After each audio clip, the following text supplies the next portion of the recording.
Good morning, children. Welcome to e-learning class of Guru Nanak Public School. Myself, Juhi Mamtora, and I am your Gujarati teacher. તો બાળકો lesson 6 આપણે start કર્યું હતું last વિડીયોમાં, right? પર્વતનો મુરબ્બો. આ લેસનમાં આપણે સૌથી પહેલાં આ પોયમ જોઈ હતી, મુરબ્બાની મજા. ગીત આપણે ભણ્યા હતા અને એના ક્વેશ્ચન્સ આન્સર મેં આમાં તો નથી પણ મેં પોતે કાઢીને તમને મોકલાવ્યા હતા, સેન્ડ કર્યા હતા. આઈ હોપ તમે બધાએ લખ્યા હશે. કોઈ એકનું પાત્ર ભજવો એ આપણે જ્યારે સ્કૂલ ચાલુ થશે ત્યારે આપણે જરૂર કરશું. ને આ એક્સરસાઇઝ તમારે કમ્પ્લીટ કરવાની છે જે તમે કરી હશે. પેજ નંબર 75 પેજ નંબર 75 ઉપર આવેલી વાર્તા આપણને આજે ભણવાની છે. તો સ્ટાર્ટ કરીએ. ચાલો. અમૃત કાકાનો પર્વત. નાઉ the children please watch this video carefully. અહીંયા આ આખો લેસન એવા જ શબ્દોથી ભરેલો છે જે તમને આજે નવા શીખવાના છે. જેમ કે સૌથી પહેલાં જે હેડિંગ છે આ લેસનનો એ તમે જુઓ, અમૃત કાકા. અમૃત. હવે તમને લાગશે કે મેમ અમૃત બોલે છે પણ આમાં ર તો ક્યાંય દેખાતું જ નથી, રાઈટ? હું અમૃત બોલી પણ અમૃતમાં ર દેખાય છે ક્યાંય નહીં. મ ત, બરાબર? તો આ જે અહીંયા નીચે રેફ કરેલું છે, આ સી આકારનું જે શેપ કરેલું છે એનું મિનિંગ થાય છે ર. શું થાય છે? ર. તો અમૃત. ઋષિનો રૂ આપણે જે કરીએ છીએ ને એ ઋષિનો રૂનું જ જે અહીંયા નીચે રેફ છે એ છે અમૃત કાકાનો પર્વત. હવે અહીંયા જુઓ, અહીંયા ઉપર રેફ આપેલું છે તો જ્યાં જે લેટર પર ઉપર સી જેવું શેપ ઉપર હોય કે નીચે હોય એને આપણને ર વાંચવાનું છે. જેમ કે પર્વત, તો અહીંયા તમને લાગશે કે મેમ તો ખોટું બોલે છે, ર તો અહીંયા છે જ નહીં. પણ ર એટલે કે આજે ઉપર જે રેફ અહીંયા આપેલું છે એને આપણે ર વાંચવાનું છે. તો જે લેટર ઉપર આપેલું હોય ને એના પહેલાં આપણને ર બોલવાનું છે. જેમ કે આપણે એક તમને વર્ડ કહું, સૂર્ય, તો સૂર્ય, તો આપણે ર ઉપર આમ રેફ કરીએ છીએ, રાઈટ? તો કેમ બોલીએ છીએ? સૂર્ય. ય પછી નથી બોલતા, સુયર બોલીએ છીએ નહીં, સૂર્ય. એમ જ પર્વત, તો પર્વત. ઓકે, ચાલો. અહીં ઘણા બધા એવા વર્ડ્સ આવશે જે તમારે ધ્યાનથી વાંચવાના છે અને રીડિંગ પ્રેક્ટિસ કરવાની છે. પૃથ્વીપુરના બજારમાં રોજ જેવી ભીડ જામી હતી. જો અહીંયા જે વર્ડ આવે છે હું નીચે અંડરલાઈન કરું છું. પૃથ્વીપુર. ઓકે, પૃથ્વીપુરના બજારમાં રોજ જેવી ભીડ જામી હતી. આર્યન મોબાઈલમાં બજારનો વિડીયો ઉતારતો હતો. પૃથ્વીપુર, પ્રુ, અને આપણે શું વાંચશું? પ્રુ. જેમ અહીંયા અમૃ, એવી રીતે અહીં પ્રુ. પૃથ્વીપુરના બજારમાં રોજ જેવી ભીડ જામી હતી. હવે અહીંયા ઉપર રેફ આવ્યું છે જેમ અહીંયા સૂર્યમાં છે, પર્વતમાં છે એવું. તો આર્યન મોબાઈલમાં બજારનો વિડીયો ઉતારતો હતો. શકરાભાઈની શાકભાજીની લારી ધીમે ધીમે આગળ જતી હતી. બટાકા, રીંગણ, કોબીજ, ફુલેવર, કોળું, દૂધી. નજીકમાં પ્રકાશભાઈ. અગેન હવે આ જરા નવું છે વર્ડ, એનું મિનિંગ પણ ર જ થાય છે, પ્ર. અને આપણે શું વાંચશું? પ્રકાશભાઈ અને દર્શનાબેન કપડાની લારીએથી તૃપ્તિ માટે કપડાં ખરીદતા હતા. બાજુમાં અગેન મૃગેશભાઈ, અહીં પ્રકાશભાઈ હતું, અહીંયા દર્શનાબેન હતું, પછી તૃપ્તિ. મૃગેશભાઈ બ્રશ, કાંસકો, તેલ વગેરે ખરીદી થેલીમાં મૂકતા હતા. Harshadbhai, Harshad, again this word is repeated, Harshadbhai તેમની કિચુડ અવાજ કરતી સાયકલ પર દૂધના કેન લટકાવી ટ્રીન કરતા જતા હતા. જુઓ, હવે આ પાછું નવું આવ્યું છે અહીં, ટ્રીન. એનું મિનિંગ પણ ર જ થાય છે. જે આપણે કોઈ પણ વર્ડ નીચે આમ કરીએ છીએ ને જે એનું મિનિંગ પણ ર જ થાય છે. ટ્રીન ટ્રીન કરતા જતા હતા. પાર્થેશભાઈ, પ્રેમીલાબહેન અને હર્ષવર્ધન, હર્ષ વરધન વર્ધન. અહીં પણ આમાં તો એક જ શબ્દમાં બે વાળા ર વાળા શબ્દ છે. ભારથી સ્કૂટર દબાઈ ગયું હતું. શ્રીધરભાઈ, આ શું છે? શ્રીધરભાઈ ફુગ્ગા લઈ બજાર વચ્ચે હતા. ચંદ્રકાંત ચા વાળીની દુકાને તો ટોળું જ હોય. અહીંયા દ આવ્યું. ચંદ્રકાંત ચા વાળાની દુકાને તો ટોળું જ હોય. ત્યાં જ અમૃત કાકા, અમૃત અને કેવી રીતે વંચાશે? અમૃત. જેમ અહીંયા હતું ને પૃથ્વી તો અમૃત કાકાનો બળદ બજારમાં ઘૂસ્યો.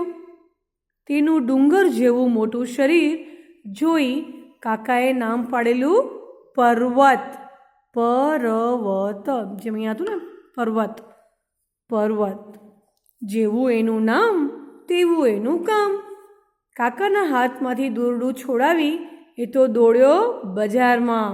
એ જાય. ચાલો બાળકો, તમને આ લેસન એક્સપ્લેન કરી લઉં, વાર્તા સમજાવી દઉં. બજારનું નામ શું હતું? પૃથ્વીપુર. ઓકે, ગામનું નામ શું હતું? પૃથ્વીપુર. પૃથ્વીપુરના બજારમાં, જેમ આપણે આદિપુરમાં બજાર ભરાય છે ને, ગાંધીધામમાં બજાર ભરાય છે ને, આદિપુરની બજારમાં, ગાંધીધામની બજારમાં, એવી રીતે આ પૃથ્વીપુર પણ એક ગામ હશે, શહેર હશે. પૃથ્વીપુરના બજારમાં રોજ જેવી ભીડ જામી હતી. તમે બજારમાં જાઓ છો તો તમે મમ્મી ભેગા બજારમાં જતા હશો તો જોતા હશો કે કેટલી ભીડ હોય છે. શાકવાળા, રમકડાવાળા, ખાવાની જે લારીઓ હોય એ બધા કેટલા ફૂલ ભીડ જામેલી હોય છે. તો એવી જ રીતે અહીં પણ ફૂલ ભીડ જામી હતી. આર્યન મોબાઈલમાં બજારનો વિડીયો ઉતારતો હતો.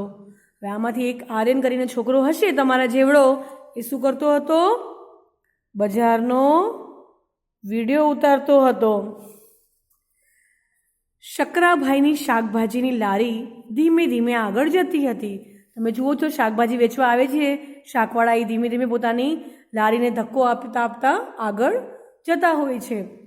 તેમાં કયા કયા શાકભાજી હતા? જો બટાકા મીન્સ પોટેટો, રીંગણ એટલે કે બ્રિંજલ, કોબીજ કેબેજ, ફુલેવર કોલીફ્લાવર, કોળું मीन्स पम्पकिन, दूधी तो आपको मालूम ही है, बॉटल गार्ड. नजीकમાં પ્રકાશભાઈ અને દર્શનાબહેન કપડાની લારીએથી તૃપ્તિ માટે કપડાં खरीदता હતા. इतने ही नजीक में प्रकाशभाई और दर्शनाबहन, कपड़े की कोई लारी रहेगी मतलब रेकड़ी रहेगी कपड़ों की, वहाँ से अपनी बेटी के लिए तृप्ति माटे कपड़ा खरीदता था. बाजू में मृगेशभाई, उसके बाजू में कौन खड़ा था? कपड़े की लारी के बाजू में कौन खड़ा था? मृगेशभाई શું વેચતા હતા? બોલો જો. યસ, બ્રશ, કાંસકો, તેલ વગેરે વેચતા નહોતા, એ ખરીદતા હતા અને થેલીમાં મૂકતા હતા. હર્ષિતભાઈ તેમની કિચુડ અવાજ કરતી સાયકલ પર દૂધના કેન લટકાવી ટ્રીન કરતા જતા હતા. દૂધ કોણ વેચતું હતું? હર્ષિતભાઈની સાયકલનો અવાજ કેવો હતો? કિચુડ.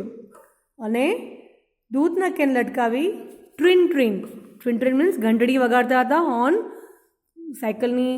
સાયકલનું હોર્ન શું હોય? ઘંટડી જ હોય ને. ટ્રીન કરતા જતા હતા. પાર્થેશભાઈ, પ્રેમીલાબહેન અને હર્ષવર્ધનના ભારથી સ્કૂટર દબાઈ ગયું હતું. पार्थेश भाई, प्रेमीला बहन और हर्षवर्धन तीनों के वजन से स्कूटर पूरा दब गया था. श्रीधर भाई फुगा ले बाजार वच्चे था. यहाँ फुगे मतलब बलून्स बेचने के लिए श्रीधर भाई करके कोई खड़े थे. ये रहे, देखो है ना, दिख रहे हैं ना, बलून बेच रहे हैं. चंद्रकांत चा वाले दुकाने तो टोड़ू जो है, आप देखते हो चा के गले रहते हैं, लारियों होए કે ચાનો જ્યાં સ્ટોલ હોય ત્યાં તો બધા ચા પીતા હોય અને ગપ્પા મારતા હોય. તો ચાની દુકાને તો हमेशा भीड़ी रहती है चाय की दुकान पे, चाय की दुकान पे। ત્યાં જ અમૃત કાકાનો બળદ બજારમાં ઘૂસ્યો। इतने में ही अमृत। बच्चों प्लीज़ जो मैंने अंडरलाइन किए हैं वो वर्ड्स आपको अच्छे से लर्न करने हैं और उसकी बार बार बोलने की, रीडिंग करने की प्रैक्टिस करनी है। अमृत, अमृत काकाનો બળદ બજારમાં ઘૂસ્યો। તેનું ડુંગર જેવું મોટું શરીર જોઈ કાકાએ નામ પાડેલું पर्वत। अब अभी तो नहीं जाना है मार्केट मम्मा के साथ, पर पहले जब आप जाते थे कोरोना से पहले तो आपने देखा रहेगा कि सब्जी मंडी में या भीड़ जहाँ रहती है वहाँ कभी कभी गाय या फिर ऐसे जो ऑक्स, बड़द जिसको बोलते हैं गुजराती में बड़द, ये ऐसे घुस जाते हैं और सबको परेशान हैरान कर देते हैं। किसी किसी की सब्जी उठा के लेके जाते हैं मुंह में, राइट, देखा रहेगा आपने। तो डूंगर जेवू मोटू शरीर, गाय नहीं, मैं गाय की बात नहीं कर रही हूँ, काऊ की बात नहीं कर रही हूँ, मैं ऑक्स, ऑक्स जो बोलते हैं उसको पर्वत, એનું નામ શું પડેલું? પર્વત, બળદ, એને ગુજરાતીમાં શું કહેવાય? બળદ, એનું નામ પર્વત પાડેલું। वो आप देखते हैं उनकी बॉडी एकदम हैवी रहती है, गाय जैसी नहीं रहती हैं। तेनु नाम तेवू एनु काम, जैसा उसका नाम पर्वत वैसा ही उसका काम। काकाना हाथमांथी दोरडું છોડાવી એ તો દોડ્યો બજારમાં। जो काका थे ना, ये अमृत काका, उसका नाम, उसका ये बड़द था, ऑक्स था ये इसका, और उसका नाम क्या था? पर्वत। तो काका के हाथ में से उसने क्या किया? दोरडું છોડાવી, उसको बांधा हुआ रहेगा, पर उसको हाथ में से उसने जो दोरडा, मतलब जो रोप रहती है बड़ी मोटी, वो छुड़ा के ये भागा बाजार में, मतलब मार्केट में भाग गया। एक गया, एक गया, ए जाए, ए जाए। आ रीते તમે જુઓ છો ચિત્રમાં આખલા, આપણે કહીએ ગુજરાતીમાં તો આંખલો કહીએ છીએ, આંખલોએ તફડા તફડી મચાવી દીધી છે, બધા હેરાન પરેશાન। દૂધ ઢોળાઈ ગયું, શાકભાજીમાંથી રીંગણ પડી ગયા, મોબાઈલ પણ પડી ગયું છે। આંખલો જ્યારે વિફરે ત્યારે એ ખૂબ જ વિનાશ કરે છે, ખૂબ જ નુકસાન પણ કરે છે। જુઓ, અફડાતફડી મચી ગઈ છે ને માર્કેટમાં, દૂધ ઢોળાઈ ગયું છે, કોકની ચપ્પલ નીકળી ગઈ છે। તો આવી જ રીતે તમે બજારમાં જાઓ તો ધ્યાન રાખજો। અને આમાં ખૂબ જ ઘણા બધા શબ્દો આવેલા છે જે આપણે નોટબુકમાં 2 times લખવાના છે। Complete your notebook, okay. Notebook જો ઇનકમ્પ્લીટ હોય તો કમ્પ્લીટ કરજો। તમને કોના કોના નામ યાદ રહ્યા? તમને જે નામ યાદ રહ્યા હોય એ લખવાના છે। કોઈને પર્વત નામ યાદ રહ્યું હશે, કોઈને ચંદ્રકાંત યાદ રહ્યું હશે, તમને જેટલા બી નામ યાદ રહ્યા હોય એ તમારે લખવાનું છે। એટલે આ ઓન છે, પોતે લખવાનું છે। જે તે વ્યક્તિ વિશે શું યાદ છે? દાખલા તરીકે અમૃત કાકા વિશે શું યાદ છે? તો અમૃત કાકાનું જે બળદ હતું એનું નામ પર્વત હતું, એવું તમે લખી શકો છો। એ બી હોમવર્ક જ છે, તમારે પોતે ઓન લખવાનું છે। ચિત્રમાં કેટલા પુરુષો છે? તો મેં પુરુષો કાઉન્ટ કર્યા છે, મારા હિસાબથી તો 11 છે। તમે જોઈ લેજો, જો ઓછા વધારે હોય તો તમે કાઉન્ટ કરી લેજો। પુરુષો મીન્સ મેલ, ઓકે। કેટલા મેલ છે અને સ્ત્રીઓ એટલે કે ફિમેલ, કેટલી મેલ છે કેટલા ફિમેલ છે? તો આ ચિત્રમાં કેટલી સ્ત્રીઓ છે? તો 2। ચિત્રમાં કેટલા બાળકો છે? તો 3। ચિત્રમાં કેટલા પ્રાણી પક્ષી છે? તો 3। લારીમાંથી કેટલા રીંગણ પડી ગયા? રીંગણ મીન્સ બ્રિંજલ, પ્રાણી પક્ષી મીન્સ એનિમલ્સ એન્ડ બર્ડ, બાળકો મતલબ ચિલ્ડ્રન। એટલું તમને આવડતું હશે ગુજરાતી, અને પ્લીઝ તમે રીડિંગ પ્રેક્ટિસ કરો ઘરે, નહીં તો તમારું ગુજરાતી ખૂબ જ કાચું રહી જશે બાળકો।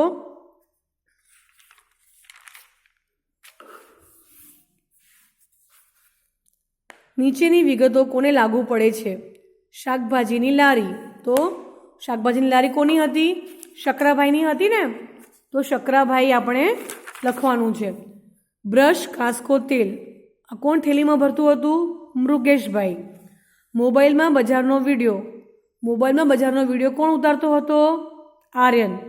ચાની દુકાન, તો ચંદ્રકાંત। જેવું એનું નામ તેવું એનું કામ, તો પર્વત। તો અહીંયા સુધી તમારે કરવાનું છે, બાકીનું આપણે નેક્સ્ટ વિડીયોમાં કરશું। આ તમારે નોટબુકમાં પણ લખવાનું છે, ઓકે। વર્ડ્સ હું મોકલું છું જે તમારે નોટબુકમાં લખવાના છે। Thank you.